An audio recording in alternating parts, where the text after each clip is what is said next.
अस्सलाम वालेकुम, मैं हूं शाह रसूल। आप देख रहे हैं टेक्नोलॉजी इन। दोस्तों, आज की वीडियो में हम बात करेंगे एप्पल के आईफोन्स और एंड्रॉयड फ़ोन्स के बीच में मौजूद एक बहुत बड़े रैम मैनेजमेंट के फ़र्क के बारे में कि क्या वजह है कि एप्पल के आईफोन्स इतने कम रैम होने के बावजूद भी हमें इतनी बेहतरीन रैम मैनेजमेंट दे पाती है, जबकि एंड्रॉयड के फ़ोन्स इतनी ज़्यादा रैम होने के बावजूद इवन के एप्पल के मुकाबले में 2 से 4 गुना ज़्यादा, कभी कभार हमें 8 गुना ज़्यादा भी रैम मिल जाती है, लेकिन फिर भी वो हमें एप्पल के आईफोन जैसी रैम मैनेजमेंट हमें नहीं दे पाते। इस वीडियो से पहले आपने और भी वीडियोस देखी होंगी जिसमें आपको बताया जाता है कि एप्पल दरअसल अपना हार्डवेयर खुद डिज़ाइन करता है, खुद मैन्युफैक्चर करता है, और इसी तरह वो अपना ऑपरेटिंग सिस्टम यानी iOS को भी खुद डिज़ाइन करता है और खुद डेवलप करता है। और यही वजह है कि आपको एप्पल के हार्डवेयर और सॉफ्टवेयर के बीच में एक बेहतरीन कॉम्बिनेशन देखने को मिलता है, जिसकी वजह से आपको एक स्मूथ परफॉर्मेंस मिलती है और एक अच्छी और बेहतरीन रैम मैनेजमेंट देखने को मिलती है। ये बात तो बिल्कुल ठीक है और हम सब जानते हैं, लेकिन आज की वीडियो में मैं आपको बताने जा रहा हूँ वो टेक्निकल वजूहात जिसकी वजह से आपको इतना बड़ा रैम मैनेजमेंट का फ़र्क देखने को मिलता है। सबसे पहले बात करते हैं एंड्रॉयड के फ़ोन्स के बारे में। अगर हम बात करें एंड्रॉयड के एंड्रॉयड ऑपरेटिंग सिस्टम की, तो एंड्रॉयड को शुरू से डिज़ाइन किया गया था मुख्तलिफ प्रोसेसर्स के लिए। तो नॉर्मली जब हम बात करते हैं सॉफ्टवेयर्स की, और सॉफ्टवेयर्स को जब डेवलप किया जाता है किसी एक किस्म की सिस्टम के लिए और उसको आप चलाना चाहते हैं किसी दूसरे किस्म के सिस्टम पर जिसका आर्किटेक्चर पहले वाले आर्किटेक्चर से मुख्तलिफ हो, तो वहाँ पर आपको अपनी एप्लीकेशन को या अपने सॉफ्टवेयर को पोर्ट करना पड़ता है। अब यही वजह है कि एंड्रॉयड जो है उसको डिज़ाइन किया गया जावा के ऊपर। जावा अपने वर्चुअल मशीन्स को लेकर बहुत ज़्यादा बेहतरीन प्लेटफॉर्म माना जाता है, क्योंकि ये जो पोर्ट का काम है ये जावा की वर्चुअल मशीन्स खुद कर रही होती हैं। जब भी कभी आप जावा पर आपको किसी किस्म की कोई एप्लीकेशन को डेवलप करते हैं, कोई कोड राइट करते हैं और उसको किसी मुख्तलिफ हार्डवेयर पर चलाना चाहते हैं, तो जावा की वर्चुअल मशीन्स उस एप्लीकेशंस को खुद से ट्रांसलेट करती हैं, उसके कोड को ट्रांसलेट करती हैं और उस हार्डवेयर पर उसको चला देती हैं। अब यहाँ पे ये जो सारा प्रोसेस है, यहाँ पे बहुत ज़्यादा रैम की ज़रूरत पड़ती है, क्योंकि जावा जो है वो आपके जो ओरिजिनल कोड होता है उसको अपने पास रखता है और उसको ट्रांसलेट करके जो ट्रांसलेटेड कोड होता है उसको चला रहा होता है फ्रंट एंड पर।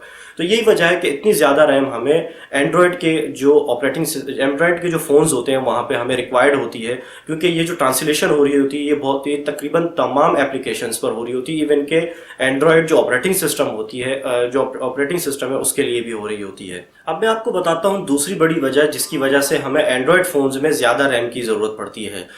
एंड्रॉयड जो ऑपरेटिंग सिस्टम है इसको जिस मेथड के थ्रू डिज़ाइन किया जाता है, बिल्ड किया जाता है, उस मेथड का नाम है garbage collection. Garbage collection method में दरअसल होता यह है कि सिस्टम तमाम एप्लीकेशंस को रैम अलॉट करके दे रहा होता है, जितनी भी रैम उनको रिक्वायर्ड होती है। अलॉटमेंट के बाद जैसे जैसे वो एप्लीकेशन रैम को डी अलॉट कर रही होती हैं, तो सिस्टम क्या करता है कि उन रैम को क्लीन अप कर रहा होता है और उन पे से गार्बेज को रिमूव कर रहा होता है, उनको फ्रीज कर रहा होता है उन रैम्स को।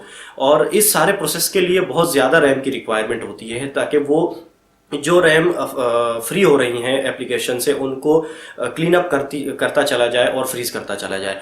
अब या तो यहाँ पे हमें बहुत ज़्यादा रैम चाहिए, अगर रैम हमारे पास नहीं है तो फिर ये जो प्रोसेस है ये बहुत ज़्यादा टाइम लेता है, और यही वजह है कि एंड्रॉयड के फ़ोन जो है वो अक्सर स्लो हो जाते हैं वक्त के साथ साथ। अब यहाँ पे मैं एक छोटी सी टिप आपको दूंगा कि अगर आप एक ऐसा एंड्रॉयड फ़ोन लेना चाहते हैं जिसमें हम चाहते हैं कि आपको स्मूथ परफॉर्मेंस मिले, तो एटलीस्ट 4 GB रैम वाला फ़ोन आप परचेज करें, जिसमें आपको बेहतरीन और स्मूथ परफॉर्मेंस अब तक के अपडेट्स के हवाले से आपको मिलेंगी एंड्रॉयड के। लेकिन अगर आप चाहते हैं कि आपको नॉर्मल परफॉर्मेंस जो है वो मिले एंड्रॉयड फ़ोन में, तो एटलीस्ट 2 GB वाला फ़ोन फिर आप परचेज करें जिसमें 2 GB की रैम हो। उससे कम रैम वाले फ़ोन की तरफ आप ना जाएं।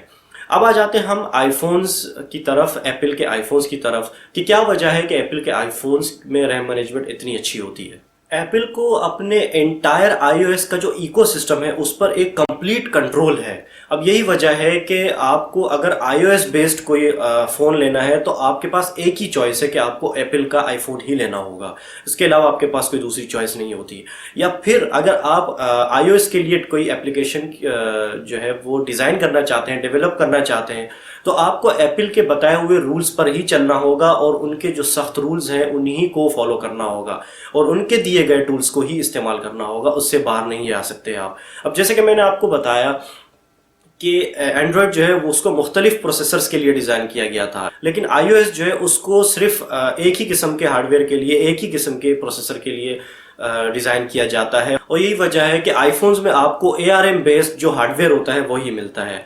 अब एक ही किस्म का हार्डवेयर होने की वजह से iOS के जितनी भी एप्लीकेशंस हैं, इवन के खुद iOS को किसी किस्म की ट्रांसलेशन की ज़रूरत नहीं पड़ती, किसी किस्म की वर्चुअल मशीन की ज़रूरत नहीं पड़ती। जैसे मैंने आपको बताया कि एंड्रॉयड फ़ोन्स में जो रैम है उसकी अलॉटमेंट और डी अलॉटमेंट ऑपरेटिंग सिस्टम कर रहा होता है, लेकिन यहाँ एप्पल के आईफोन्स में सिस्टम उल्टा है। यहाँ पे रैम की अलॉटमेंट और डी अलॉटमेंट एप्लीकेशंस खुद कर रही होती हैं। यानी एक एप्लीकेशन को अगर 200 MB की रैम चाहिए तो वो अपने लिए 200 MB की रैम ही अलॉट करेगा, उसी में परफॉर्म करेगा और उसके बाद उसको डी अलॉट कर देगा।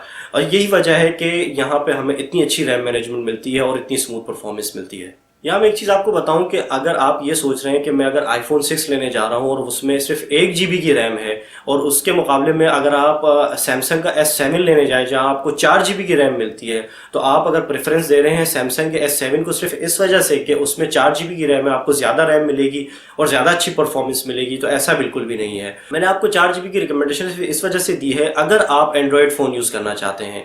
अगर आप आईफोन की तरफ आ रहे हैं तो वहाँ पर आपको 1 GB की रैम परफॉर्मेंस आपको 4 GB वाली रैम वाले हार्डवेयर से, रैम वाले फ़ोन से ज़्यादा अच्छी परफॉर्मेंस दे रहा होगा।